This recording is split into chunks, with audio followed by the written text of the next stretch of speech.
Students, आज हम लोग समर वेकेशन के बाद फिर से स्टार्ट करने जा रहे हैं। आज का चैप्टर है save our forest. Save our forest में पहले हम लोग देखेंगे कि फॉरेस्ट हमारे लिए किस तरह उपयोगी है ना। इसके न रहने से हमें क्या नुकसान है और इसके होने से क्या फायदे हैं। पहला तो है कटिंग डाउन ट्रीज। इसका पेड़ों की कटाई का बहुत निगेटिव इफेक्ट पड़ता है हमारे जीवन पे और एनिमल्स पे।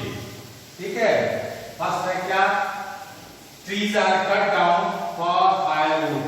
लकड़ियों का उपयोग हम करते हैं किस लिए, खाना बनाने के लिए, ईंधन के रूप में, माइनिंग एक्टिविटीज के रूप में, उसके बाद लकड़ी, कीमती लकड़ी के रूप में, जिससे फर्नीचर वगैरह बनाते हैं, इस तरह के रूप में, डैम्स वगैरह के कंस्ट्रक्शंस के रूप में। उसके बाद है इसके एब्सेंस से क्या होता है, ट्री जो है सॉइल इरोजन को रोक कर रखता है। मिट्टी के को इसके जड़ जो है मिट्टी को पकड़ कर रखते हैं। जब बारिश होती है तो टॉप सॉइल जो है उसको बहने से बचाता है, जिसका नतीजा ये होता है कि हमारे मिट्टी जो है वो उपजाऊ बना रहता है।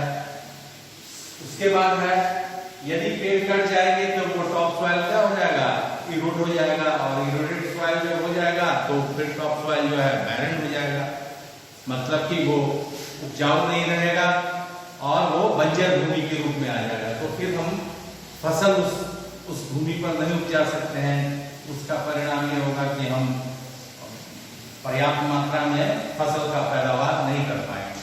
उसके बाद है यदि सॉइल इरोड होगा तो वो सारे मिट्टी जो है जाकर के नदियों में चले जाते हैं। नदी में जाने से क्या होता है कि सिल्ट का निर्माण होता है, और सिल्ट क्या है तो वो क्या करता है कि नदी के अंदरूनी भाग जो होते हैं अंदर उसको भरते जाते हैं, जिसका परिणाम ये होता है कि उसकी गहराई कम होती जाती है और वो जब कभी बरसात के दिनों में बाढ़ की स्थिति उत्पन्न होती है तो इसका एक कारण ये भी होता है कि सिल्ट का जमा हो जाना।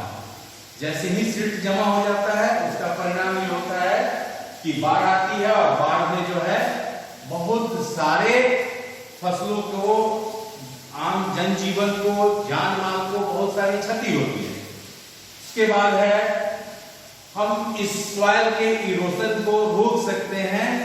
तो कैसे, तो पेड़ पौधों को लगा करके, फॉरेस्टेशन के जरिए, और दो चार टॉपिक और है अभी तो हम बताते हैं।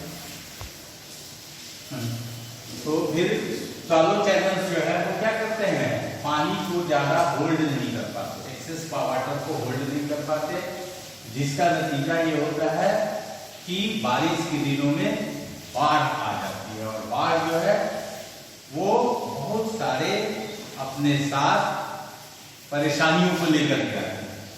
फर्स्ट तो है फ्लड से क्या होता है, floods causes damage to crops. पहला तो ये क्षति करता है फसलों को। जितना हम बाढ़ से जो परेशानी होती है वो पहली परेशानी है फसल की बर्बादी। दूसरा है पशुओं का जान माल की क्षति, है ना। इस तरह से करते हुए फ्लड्स हमारे लिए बहुत ही भयावह स्थिति पैदा करता है। महामारी फैलती है, हैजा, प्लेग, डेंगू, ये सारी चीजें जो है, पीने के पानी का अभाव हो जाना, ये सब फ्लड्स की वजह से होता है। चौथा है डिस्ट्रक्शन ऑफ क्रॉप्स।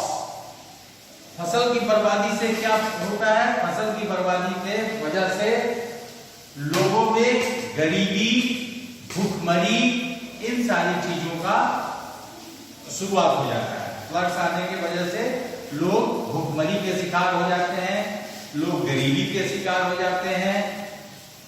उसके बाद एक है रेन फॉरेस्ट। रेन फॉरेस्ट क्या है, तो ये जो है बहुत सारे लार्जेस्ट नंबर ऑफ एनिमल्स का नेचुरल होम है ना। इसमें बहुत सारे एनिमल्स प्रजातियां, बहुत सारे एनिमलों की प्रजाति पाए जाते हैं, जिससे ये लोग अपने नेचुरल हैबिटेट में रह पाते हैं और अपने साथ ये बहुत सारे, जब यदि पेड़ पौधे हम काट दें तो इनके घरों का जो है, इनके रहने की जगह का बर्बाद हो जाता है, वो लोग नेचुरल हैबिटेट में नहीं रह पाते हैं। इसलिए फॉरेस्ट जो है हमारे लिए बहुत ही उपयोगी है। फॉरेस्ट को हमें संभाल कर रखना चाहिए।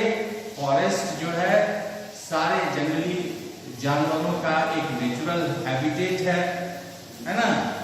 इस तरह से इस चैप्टर को आप लोग देखेंगे और इससे रिलेटेड पीडीएफ जो है अभी हम भेजते हैं। Thank you.